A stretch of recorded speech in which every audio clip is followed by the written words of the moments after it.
নমস্কার বন্ধুরা, কেমন আছেন সবাই? আশা করি সবাই ভালো আছেন, সুস্থ আছেন। বিথিকাস ডায়েরির আরেকটি ব্লগে আপনাদের স্বাগত জানাই। আর জানাই শুভ দীপাবলি ও কালী পুজোর প্রীতি ও শুভেচ্ছা ও অনেক অনেক ভালোবাসা। তো বন্ধুরা, আজকে আমি যে ভিডিওটি আপনাদের সঙ্গে শেয়ার করতে চলেছি সেটি হলো, এই কয়েকদিন ধরেই কিছু গিফট নেওয়া হচ্ছে, অনলাইনে নেওয়া হয়েছে। তারই মধ্যে আজও একটি গিফট এসেছে, সেটি হচ্ছে এই ইলেকট্রিক কেটল। আর চলুন, এই ভিডিওটি একটু লং হবে, তাই পুরো ভিডিওটি একটু দেখার জন্য অনুরোধ করব। আজকে আমি কি অনলাইনে কি এলো আর কি ধনতেরাসের জন্য কি কেনা হলো, আর কি কেনা হলো, আর কি রেসিপি আপনাদের জন্য আজকে রেখেছি, সবটা আজকে শেয়ার করব। এই ইলেকট্রিক কেটেলটা নেওয়ার কারণ হচ্ছে, সামনেই ঠান্ডা আসছে, বাবার ভীষণ গরম জলের প্রয়োজন হয়, বারবার গ্যাসে গিয়ে গরম করতে একটু সমস্যা, তাই এই ইলেকট্রিক কেটেলটা নেওয়া হয়েছে। আর যেটা হচ্ছে ধনতেরাসের জন্য একটু সোনা একটু রূপো নেওয়া হয়েছে। যা সোনা দাম, তাতে করে খুবই হালকা আর খুবই সামান্য পরিমাণেই নেওয়া হয়েছে। আর এটি হচ্ছে রূপোর একটি ব্রেসলেট, যেটা শ্রেয়ার জন্য নেওয়া হয়েছে। আপনারা কিন্তু কমেন্ট করে জানাবেন যে এই আংটিটি আর ওই ব্রেসলেটটি কেমন দেখতে হয়েছে। শ্রেয়ার বাবা খুলে খুলে দেখাচ্ছিল, তাই ভাবলাম যে একবারে হাতে পরিয়েই দাও। দেখুন ডিজাইনটা কত সুন্দর, তাই না? আমার খুব অনেক দিনের শখ ছিল এরকম একটা পলার আংটি নিই।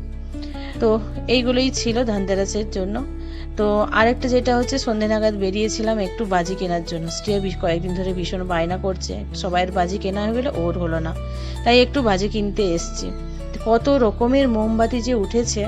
তোর বাবা অনলাইন থেকে অনেকগুলো মোমবাতি, সেটা গতবারের ভিডিওতে আমি দেখিয়েছি। আর এই যে দেখুন, এটা হচ্ছে লাড্ডু মোমবাতি। আমি তো ভাবতেই পারছিলাম না যে এইরকম ধরনের মোমবাতি পাওয়া যায়, দেখে তো ভীষণ ভালো লাগছিল। যাই হোক, আমাদের কেনা কমপ্লিট। তো এবার বাড়ি ফিরে বানাবো বেসনের লাড্ডু। হ্যাঁ, আজকের রেসিপিতে আপনাদের সঙ্গে শেয়ার করতে চলেছি যে রেসিপিটি, সেটি হচ্ছে বেসনের লাড্ডু। সামনে দেওয়ালি, আর একটু বেসনের লাড্ডু হলে মন্দ হয় না, বলুন। তো দেখুন, আমি কড়াইতে 1 কাপ চিনি দিয়ে 1 কাপ জল দিয়েছি, দিয়ে আগে ওটাকে ভালো করে গুলিয়ে নিয়েছি। তারপরে আমি গ্যাসটা অন করেছি, খুবই অল্প আঁচে আমি আস্তে আস্তে করে অনবরত খুন্তিটাকে নেড়ে যাচ্ছি, যাতে করে ওটা না লাল হয়ে যায়। তো ভালো করে নাড়াচাড়া করে যখন অল্প জলটা কমে এসছে, তখন আমি ঘিটা দিয়েছি, 1 চামচ ঘি দিয়েছি। দিয়ে দেখুন, এইভাবে আমি অনবরত এটাকে নাড়ছি। এটা করতে বেশ খানিকটা সময় লাগে, প্রায় 15-20 মিনিটের মতো কাছাকাছি সময় লেগেছে, যেহেতু অল্প আঁচে করতে হয়। যে দেখুন কালারটা কেমন এসছে, একদম অল্প আঁচেই করতে হবে, তার কারণ এটা যদি একটু জাল লেগে যায় পুরো লাল হয়ে কালো হয়ে যাবে, আর তখন চিনির যে রংটা হবে সেটা আর সাদা হবে না। তাই ওটাকে খুবই অল্প আঁচে, আর আপনারা ঘিটা দেওয়ার সঙ্গে সঙ্গে কিন্তু খুব খেয়াল রাখতে হবে যে ওটা নাড়তে নাড়তেই সঙ্গে সঙ্গে এইরকম দানাদার চলে আসবে, তাই খুবই খেয়াল করে করতে হবে। তো এইভাবে দানা হয়ে গেছে বলে ভয় পাওয়ার কিছু কারণ নেই। এটাকে আমি মিক্সিতে গুঁড়ো করে নেব। অনেকে হাতেই গুঁড়ো করে নেয়, কোনো কিছু চাপ দিয়ে ওটাকে গুঁড়ো করা যায়, তবে আমি এটাকে মিক্সিতে করে নিয়েছিলাম। তবে মিক্সিতে গুঁড়ো করার সময় একটু খেয়াল রাখতে হবে যেন একটু দানা দানা থাকে, একদম প্লেন যেন না হয়ে যায়, হালকা দানা দানা যেন থাকে। তো এটাকে একটু গরম ছিল, এটা একটু ঠান্ডা করতে দিয়েছি। ততক্ষণে আমি আবার কড়াইতে চলে এসেছি, কড়াইতে 1 চামচ ঘি দিয়েছি। এখানে আমি আমন্ড নিয়েছি, সরু সরু করে কেটে নিয়েছি, আর এখানে নিয়েছি পেস্তা। তো এটাকে একটু ঘিয়ে হালকা অল্প আছে, সেটাকে আস্তে আস্তে করে একটু ভেজে নিচ্ছি। একটু দেখতেই পাবেন একটা সময় পরে ওটা আস্তে আস্তে করে কালারটা চেঞ্জ হতে থাকবে। তো আমার হয়ে গেছে, ওটাকে আমি তুলে রেখেছি। এরপরে কড়াইতে আমি 2 কাপ বেসন দিয়েছি। এটা শুকনো কড়াইতেই বেশ কিছুক্ষণ ধরে নাড়তে হবে।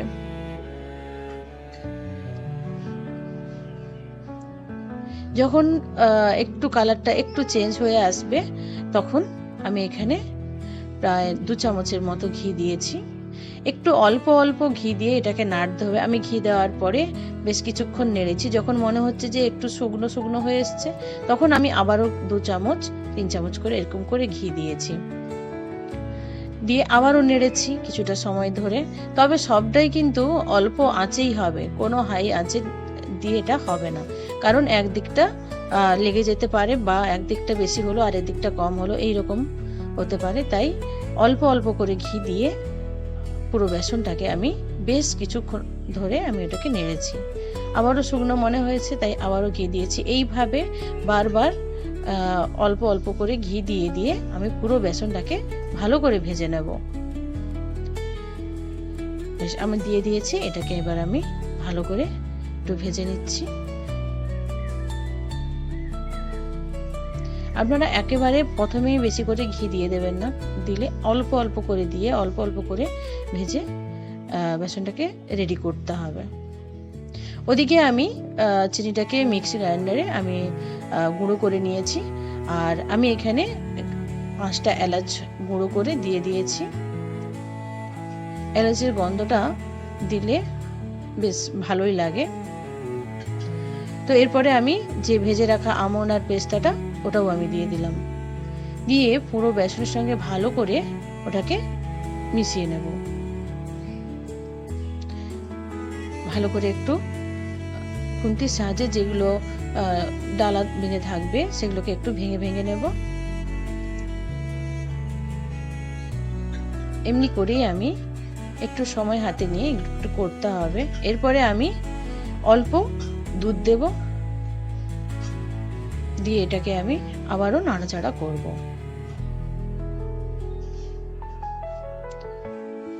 আমি এটা ফ্রিজে ছিল দুধটা, আমি সেই দুধটাই বের করে দিয়েছি, গরম করে ঠান্ডা করা দুধ। আমি আর যেটা ছিল সেটাও আমি দিয়ে দিলাম। বেশ, আমার এটা রেডি হয়ে গেছে। তো এটাকে আমি এবার সাইডে সরিয়ে রাখবো।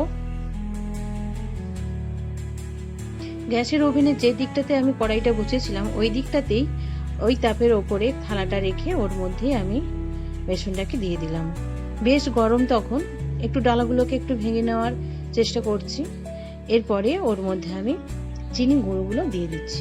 অল্প আমি একটু রেখে দেব লাস্টে গার্নিশিং এর জন্য।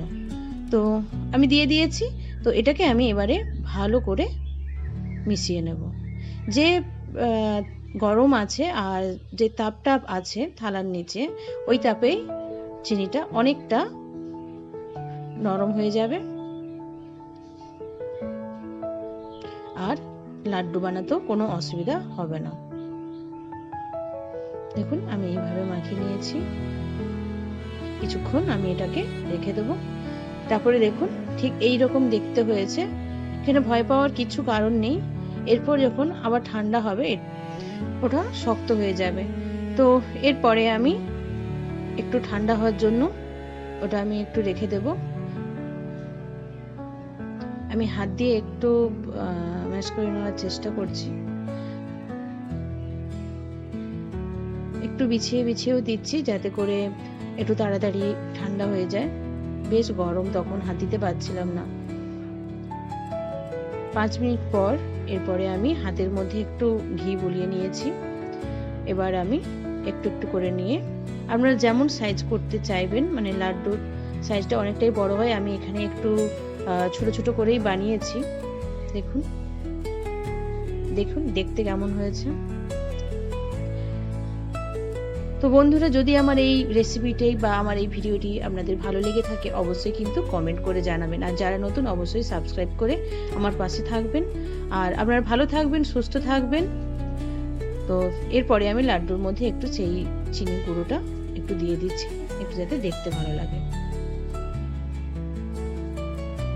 তো দেখুন কেমন দেখতে হয়েছে।